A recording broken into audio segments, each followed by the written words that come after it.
아나운서가 소개하고 아재가 분석하는 아이템. 와 안녕하세요. 안녕하세요.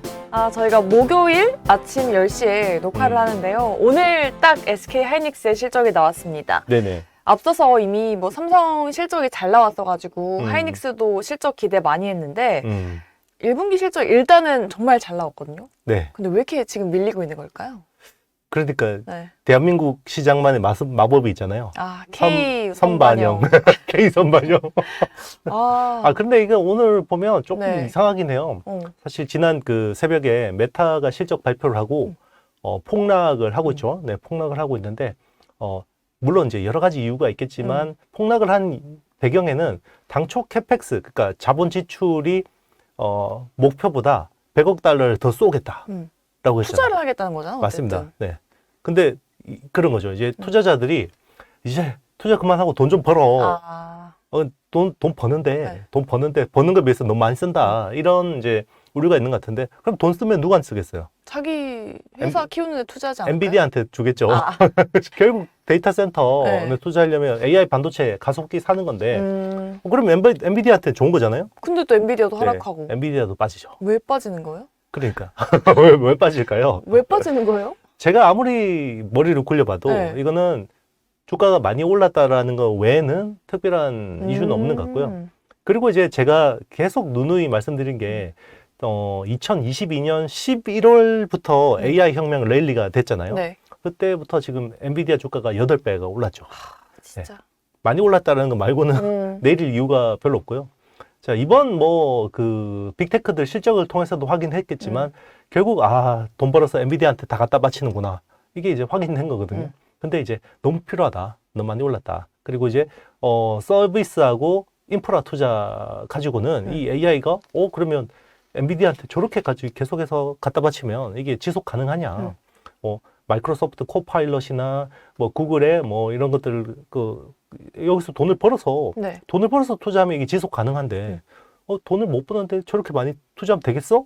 이제 이런 의문이 생기는 것 같고요. 여기서 그럼 결국 키는 또 돌고 돌아서 6월에 온디바이스 AI 두 개 회사에 입을 주목해야 되는 건데 결국 애플의 WWDC 그리고 퀄컴의 스냅드래곤 X 엘리트에 대한 방향성에서 뭔가 보여줘야 될 것 같고요.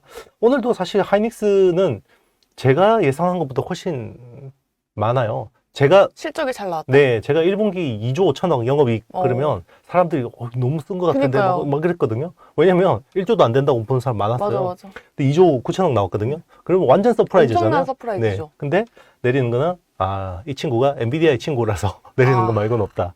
네. 엔비디아도 뭐 하락하는 판에 사실 하이닉스도 맞습니다. 당연히 그렇죠. 따라가는 게 뭐 그렇죠. 근데 오후장을 좀 봐야 됩니다. 지금 4월 25일 목요일 오전이거든요. 그래서 오후장의 분위기를 좀 보고 그래도 아침에 3% 후반대 빠지는 것에 비해서 조금 덜 올리긴 하는 분위기인데 요게 좀 이제 지켜봐야 될 것 같긴 합니다. 그렇죠. 일단 뭐 실적 잘 나왔고 그리고 컨콜에서도 좀 긍정적인 말들을 많이 했잖아요. 특히나 뭐 HBM3 12단을 올해 3분기에 개발 완료하겠다라고 했는데 이건 뭐 삼성전자도 이미 완료했다고 이제 주장을 하고 있는 상태잖아요. 그런데 이제 누가 엔비디아한테 먼저 납품하느냐가 중요하겠죠. 하이닉스가 먼저 납품하지 않을까요? 하지 않을까요? 그렇겠죠. 아무래도 검증된 업체이기 때문에 하이닉스가 일단은 이제 8단이 HBM3E가 이제 메인이 될 것 같고 이제 12단으로 조금씩 이제 용량을 좀 더 큰 제품을 이제 더 납품을 할 것 같고요. 여기서 이제 아무래도 그래도 고단으로 쌓는 데는 삼성이 하는 기술이 좀 더 유리한 측면들이 있거든요. 대신에 이제 발열 성능은 좀 떨어지는 부분들이 있는데 좀 잘 지켜봐야 될 것 같긴 합니다. 그러면은 뭐 오늘 빠지는 건 그냥 뭐 엔비디아 그리고 K 선반영 때문이다 정도로만 뭐 그 정도 외에는 특별한 이유는 없는 것 같아요. 그리고 컨퍼런스 콜에서 멘트가 나쁘지도 않았거든요. 그러니까 이제 굳이 뭐 이렇게 이유를 찾는다, 뭐 이유를 만들어 내봐. 그러면 이제 제가 굳이 말씀드리자면 일단 이번 분기 실적이 되게 좋은데 공급량이 는 게 아니에요. 그러니까 디램하고 낸드 플래시를 보면 디램 같은 경우 공급량이 오히려 저는 10% 이내로 줄어든 것 같아요. 공급 비트 기준으로. 왜 줄었을까요? 그러니까 가격을 올린 거예요. 가격을 20% 이상 올렸고 그리고 이제 ASP가 올라간 측면이 있는데 그게 이제 HBM 비중이 높아지니까 HBM이 비트 기준으로 일반 D램 대비해서 지금 6배, 7배 비싸잖아요. 이제 그 ASP 증가 효과가 있었던 것 같고, 자, 더 재밌는 거는 낸드 플래시예요. 낸드 플래시는 지금 감산을 하고 있잖아요. 네네. 30% 이상 감산을 하고 있는데 가격을 많이 올렸어요. 그래서 가격을 한 30% 전분기 대비해서 올린 것 같아요. 네. 그래서 공급량은 거의 비슷한데 30% 가격을 가격을 올리니까 매출이 30%가 늘어서 그게 이제 결국 이번에 이제 뭐 그 어떤 그 재고 어떤 충당금의 환입된 것도 영향을 미친 것 같고요. 그래서 이번 컨콜에서 굉장히 SSD, 특히나 솔리다임에 대해서 굉장히 어필을 했습니다. 굉장히 강하게 어필을 하고 있고요. 솔리다임 우리가 잘못 산 거 아니야. 네. 이게 좋은 회사야. 이렇게 이제 어필하는 것 같은데 결국 이제 데이터 센터에 필요한 스토리지, 엔터프라이즈 SSD, 솔리드 스테이트 드라이브가 이게 이제 TLC에서 QLC로 가야 된다. 요 TLC, QLC 설명하기엔 시간 없으니까 네. 하여튼 용량을 늘리는 거거든요. 이거를 우리가 60TB까지 할 수 있는 회사가 별로 없는데 우리가 한다. 그런 이야기를 했고요. 그리고 1B, 그러니까 지금 삼성이 1B를 잘 못하거든요. 네. 1A가 이제 메인이기 때문에 그러니까 삼성은 지금 14나노급에서 HBM3E를 만들고 SK하이닉스도 지금은 14나노급인데요. 네. 이걸 12나노급으로 빨리 전환하고 있어요.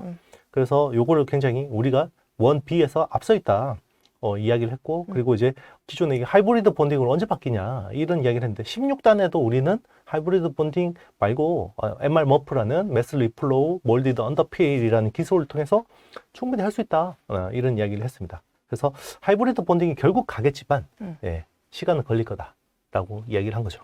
하이닉스 실적이 잘 나왔던 데는 이제 어제 저희가 속보로 보긴 했는데 이래서 투자를 하는구나 싶은 게 청주에 새로 지을 펍에서 차세대 D램을 생산한다라고 발표를 했거든요. 근데 이 청주 펩에 투자하는 규모가 20조 원이라고. 네네.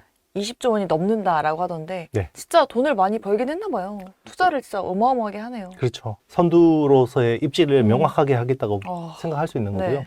이게 원래 그 M15 같은 경우는 M15X 같은 경우는 처음에는 낸드 플래시 팹이라고 다들 생각했어요. 네. 그리고 아마 하이닉스도 낸드 플래시용으로 생각을 해서 준비를 했었던 것 같아요. 근데 HBM이 그때는 계획이 없었잖아요. 그쵸. 네. 그러니까 갑자기 HBM이 대박이 나니까 이번에 그 M15 팹 옆에다가 M15X라는 팹을 이제 요번에 짓는 거고요. 여기 이제 팹 건설에만 5조 3천억이 들어갑니다. 그래서 나중에 설비까지 다 세팅이 되면 토탈 20조 원 이상이 이제 들어갈 거라고 보고 있고요.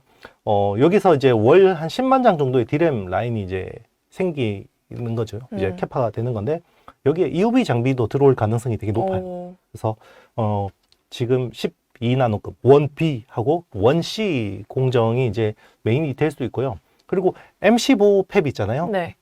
우리 아이템에서도 한번 이야기했었어요. 작년 말에 그 2000에서 낸드 그 인력들 재배치하다가 갑자기 스탑이 됐잖아요. 청주 쪽으로 오는 게. 왜냐면 갑자기 청주 팹에 이게 공간이 필요해졌다. 네. 그게 이게 나타난 거예요. 그러니까 청주 팹에 원래 막 그 낸드 인력들 모으려고 하다가 스탑. 일단 다시 백지화하고 갑자기 TSV 라인을 왁 깔았잖아요. 그 M15가 TSV. 그러니까 HBM을 만드는데 요 구멍을 뚫는 거죠. 웨이퍼에. 그 설비들이 많으니까 옆에 딱 붙어가지고 있으면 서로 시너지가 날 수 있겠죠. 그래서 뭐 마치 쌍둥이 팹처럼 이렇게 딱 붙여가지고 네, 그렇게 보시면 이게 왜 이렇게 지었는지 대충 이해가 갈 것 같고요. 그리고 이 청주가 이제 그 HBM 쪽에서 굉장히 중요한 역할을 하는 이제 팹이 될 것 같고 그리고 용인 클러스터에도 엄청나게 투자를 하고 있어요. 네. 이게 지금 이게 120조 원이거든요. 근데 120조 원을 지금 투자하기 위해서도 이제 부지를 조성 공정률이 있잖아요. 이게 네. 벌써 26%까지 올랐다. 네, 열심히 하고 있다. 그러니까 이제 돈 버는 족족 뭐 차세대 메모리 쪽으로 다 투자를 하는 그림 같습니다. 근데 이 정도 대규모 투자면은 조금 부담스러울 만한. 부담스럽죠. 네, 부담스러운데 지금 하이닉스가 이 AI 혁명에서 중요한 핵심 메모리, 그러니까 주문형 메모리를 주도하고 있잖아요. 네. 아마 펀딩이 될 것 같아요. 이런 분위기면. 네. 그러면 아까 말씀하신 EUV 이제 투입한다고 하면은 ASMR에 또 수주 소식이 또 새롭게 들려올 만한. 그렇죠. 9대 주문했잖아요. 올해. 우리 다 했어요. 네. 여기 다 했어요. 저희는 기존에 6대 있는데 네. 네, 9대를 올해 산다고 했고요. 네네. 기존에 그동안 사놓은 대수가 6대밖에 안 되는데 올해만 9대를 사기로 했어요. 그래서 지금 하이닉스가 굉장히 공격적으로 지금 갑자기 ASML한테 네. 중요한 고객이 됐어요. 20% 매출 비중을 차지하는 회사가 됐죠. 떠오르는 우리 맞습니다. 핫기업 하이닉스. 핫기업이죠. 네. 그럼 하이닉스가 이렇게 신규 공장에 투자를 한다.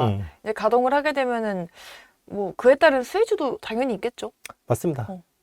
그 새로운 친구들이 아니죠. 한미 반도체 같은 회사들이 네. 이제 수혜를 보는 거고요. 근데 이제 이게 많이 기대감이 선반영 돼 있다라고 볼 수 있지만, 그쵸.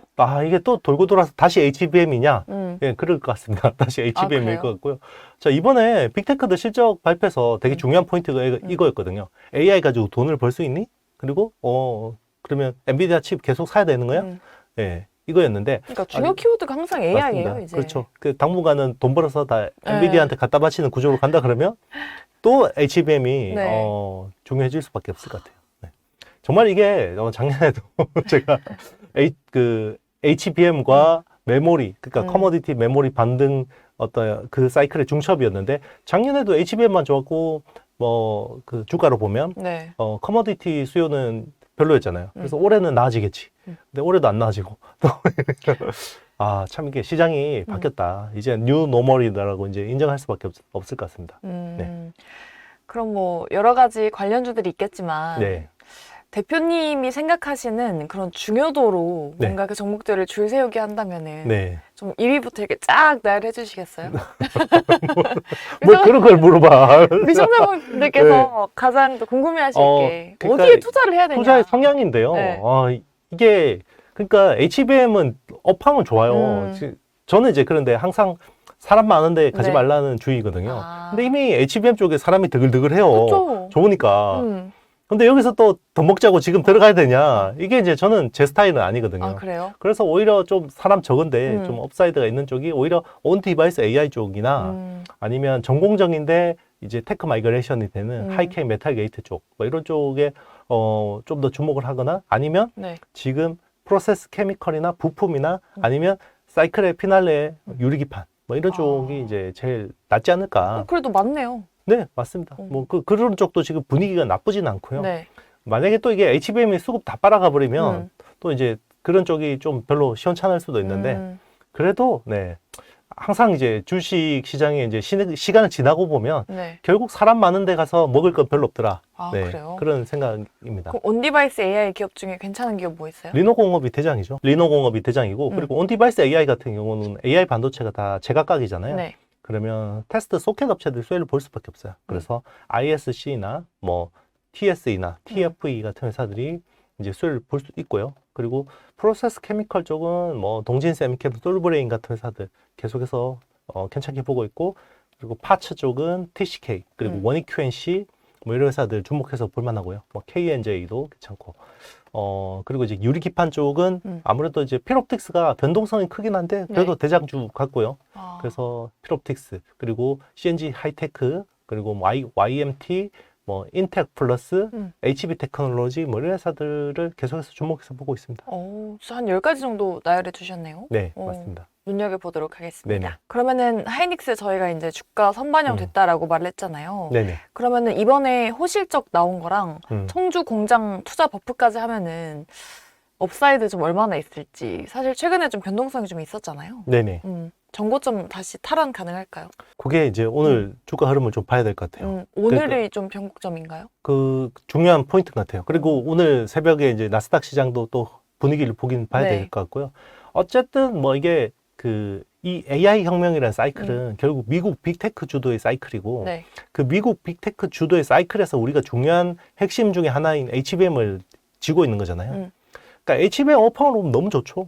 근데 전방 산업이 안 되면 주가는 가기 힘들거든요. 그리고 결국은 미국 빅테크의 프록시로 우리나라 HBM이 가는 거기 때문에 아직까지는 우리가 주인공은 아니에요. 그쵸. 우리는 그냥 존재감 있는 조연 정도고 이게 HBM이 쇼티지가 난다 그러면 이게 약간 서버 주연까지 갈 수도 있겠다. 이 정도인데 그건 좀 더 지켜봐야 될 것 같아요. 쇼티지가 날지? 알겠습니다. 최근에 근데 반도체주가 약간 조정을 받긴 받았잖아요. 근데 아무래도 뭐 매크로 이슈 때문에 그런 것 같긴 한데 매크로 이슈 좀 짚어보면서 최근에 환율이 1,400원 딱 찍고 이제 내려왔잖아요. 네네. 근데 오늘 지금 환율이 1,377원대인데 좀 하향 안정화됐다라고 볼 수 있을까요? 그래도 높긴 한데. 일단 이제 대한민국 환율은 대한민국 경제의 펀더멘털이라고 네네. 봐야 되죠. 근데 이제, 뭐 대한민국이 안 좋은 거는, 물론 뭐, 우리나라 내부적인 문제도 있지만, 달러가 너무 강해요. 달러는 왜 강하겠어요? 왜 강할까요? 미국 경제가 너무 좋죠. 아, 맞아요. 이번에 4월에 IMF에서 이제 경제 전망치 를 수정 발표를 했거든요. 네. 미국이 원래 올해 경제 성장률 목표가 2.1%였어요. 계획적이 그 전망치가. 근데 2.7%로 아, 2.7%로 높아졌고요. 대폭 상향됐네요. 네, 대폭 상향됐고 유럽이 완전히 하향 조정됐습니다. 아, 독일하고 프랑스 같은 데서 크게 하향 조정됐고요. 네. 우리나라는 어떻게 됐겠어요? 우리나라도 하향됐나요? 우리나라는 다행히 홀드입니다. 네, 오. 2.3% 그대로고요. 선방했네. 네, 선방했는데 이게 네. 환율로 그대로 드러났다고 보면 되고요. 그게 이제 달러 인덱스가 106까지 이제 오게 된 주요 원인으로 볼 수 있는 거고. 자, 그러면 미국 경제가 좋아요. 그리고 금리 인하 하겠어요, 안 하겠어요? 안 하겠죠. 네, 인플레이션이 이런데 경제 좋은데 굳이 이게 금리를 인하해야 되는 이유는 미국 경제가 잘못하면 뭐 급락할까 봐 이렇게 걱정돼서 이제 금리 인하를 그렇죠. 3번이나 하겠다라고 이제 해준 건데 저러면 이제 금리가 저 쉽지 않겠는데? 라고 하니까 그럼 달러로 또 돈이 몰리겠죠. 그리고 국채 금리가 지금 뭐 치솟으니까 그러면 이 무위험 수익이잖아요. 미국 국채 사놓으면 5% 주는데 그러니까. 그러면 다른 거 다 팔고 미국 국채로 가는 거예요. 그러면 또 달러를 많이 사니까 네. 달러 가격이 오르죠. 그래서 그런 부분들이 있고요. 그리고 이제 우리 국내적으로 보면 대한민국 수출 통계를 보시면 뭐 되게 재밌는데요. 대한민국이 반도체를 가지고 달러 벌어들이는 비중이 네. 대충 얼마나 될까요? 거의 많이 차지하지 않을까요? 아니에요? 많은 부분을 네, 차지하지 않나요? 맞습니다. 네. 왜 웃으세요? 아니 그 기름 장어처럼 잘 빠져나가길래. 많이. 네, 많이. 20% 정도예요. 그러면 네. 만약에 해외에다가 수출해서 우리가 뭐 100달러 번다 그러면 20달러는 달러 가지고 버는 거예요. 그러면 한 개 산업에서 이만큼 네. 버는 건 굉장히 큰 거거든요. 사실 제가 기자 생활 시작할 때 막 2007년, 8년 이럴 때만 해도 네. 반도체 수출 비중이 우리나라가 그 달러 벌어들이는 비중이 8%밖에 안 됐어요. 8%. 그게 지금 20%가 된 거는 반도체 말고 지금 되는 산업이 별로 없다는 거예요. 네. 역설적으로 보면. 네, 역설적으로 보면 우리나라가 너무 반도체한테 의존하고 있다는 거죠. 근데 반도체한테 의존하고 있는데 물론 반도체는 되게 좋아요. 전년 대비해서 지금 이번 달 보면 43%가 늘었어요. 와, 수출 되게 잘 되잖아요. 네. 그럼 왜 안 좋냐? 무역 수지가 지금 10개월째 흑자 내다가 이번에 네. 적자 내게 생겼어요. 왜요? 우리나라의 무역 수지 적자의 원인은요. 네. 그 에너지예요, 에너지. 해외에서 다 원유 사오죠. 가스 사오죠. 석탄 사오죠. 근데 얼마 전에 이스라엘 총리가 또 전쟁한다고 난리 쳤죠. 이란한테 공격했죠. 네. 그러면서 원유 가격이 치솟았죠. 근데 다행스러운 건요. 네. 그게 급속도로 하향 안정화되고 있어요. 원유 가격이? 네, 원유 가격이. 왜냐하면 미국이 거의 ESG를 지금 많이 포기하는 분위기거든요. 그래서 셰일가스, 셰일 오일 지금 유정을 많이 다시 또 가동을 하고 있어요. 다 하겠다고. 네, 그러니까 작년처럼 막 그러면 빈살만 같은 뭐 중동 오펙이라고 하죠. 오펙에서 막 유가 올려버리면 답이 없어요. 그럼 또 인플레이션 막 치솟는 거거든요. 그래서 미국이 좀 커팅해주고 있는 거 아니에요? 미국이 지금 엄청나게 원유 생산량을 늘렸어요. 그러니까요. 네, 근데 바이든은 우리 친환경 에너지 하겠습니다 라고 했잖아. 이야기를 못해. 그래서 이야기를 못해요. 네. 우리가 뭐. 다시 세계 최대 산유국이 됐습니다. 이거를 트럼프는 이야기하겠죠. 그런데 바이든은 이야기를 못해요. 그러니까 지금은 뭐 이렇게 니들 감산해봐. 그러니까 이란이 이스라엘한테 두들겨 맞았는데 폭격 당했거든요. 안 당했다 그러는 거야. 왜요? 왜요? 왜냐면 네. 이거 싸워가지고 네. 막 그 원유 생산 또 줄여봐야 네. 자기한테 좋은 게 없다는 거죠. 그래서 우리 별로 안 맞았는데 그 뭐 비행장 박살이 났는데 T자로. 불쌍해. 네. 너무 불쌍해. 아니 그러니까 실리예요. 눈물이. 전 세계 외교는 실리입니다. 네. 그래서 유가가 내려가고 네. 석탄 내려가고 에너지 가격이 내려가니까 자 일단 이번 달은 적자가 낼 가능성이 높은데 우리나라 무역 수지가 근데 반도체 좋고 에너지 가격이 다시 내려가면 그러면 우리 환율은 1,400원까지 안정화. 안정화될 수 있는 거고 그리고 1,400원에서는 또 외환 당국이 미세 조정을 해서 미세 조정이 좀 한 것 같아요. 외환 당국에서 한국은행에서 좀 디펜스를 한 것 같은데 너무 비싸. 그리고 이게 환율이 막 튀면요 이게 투기 세력이 너무 잘 따라붙어요. 아, 그래요? 걔들 장난 아니거든요. 누구예요, 걔들이? 조지 소로스 같은 사람이죠. 옛날에 영란은행 같은 데서 무릎 꿇었잖아요. 그 중국도 그 소로스한테 당해가지고 외환 보유고가 거의 25%가 날라가 버렸어요. 그렇게 4분의 1이? 외환 보유고가 많은 나라도. 엄청나네요. 그러니까 투기 세력이 무서운 거예요. 우리가 그것 때문에 IMF 당했잖아요. 하여튼 막 이런 상황입니다. 그래서 지금은 그러면 원화가 다시 하향 안정화, 원화 강세로 갈 수 있는 요인들이 좀 생기고 있고요. 그러면 이게 외국인들이 다시 우리 주식을 당분간은 좀 더 살 수 있는 여지가 있다고 보고 있고 저는 그래서 일단 하반기는 안 좋게 보는데 5월은 좋다. 하반기 그렇게. 전체적으로 시장을 안 좋게 보시나요? 제가 이제 AI 사이클 측면에서 결국 온디바이스 AI에서 뭐 못 보여주면 하반기에는 한번 변동성이 있을 변동성이 있을 거라고 생각하고 있습니다. 이때까지 우리 다 계속했던 이야기인데 지금도 그 시각이신지. 그쵸, 그때 뭐 정치 이벤트 때문에 되게 요즘에 뭐 아주 그 능숙하게 진행을 하시네요. 알고 있죠. 다 기억하고 있죠. 알겠습니다. 정말 핫한 하이닉스의 실적 이슈 그리고 원달러 환율 얘기까지 하면서 정말 유익한 시간이었습니다. 저희는 다음 시간에 또 알찬 정보 들고 올 테니까요. 궁금한 일 있으시면은 댓글창에 많이 남겨주시기 바라겠습니다. 저희 아이템과 또 함께하고 싶으신 분들은 좋아요, 구독, 알림 설정, 댓글까지 부탁드립니다. 여러분 안녕.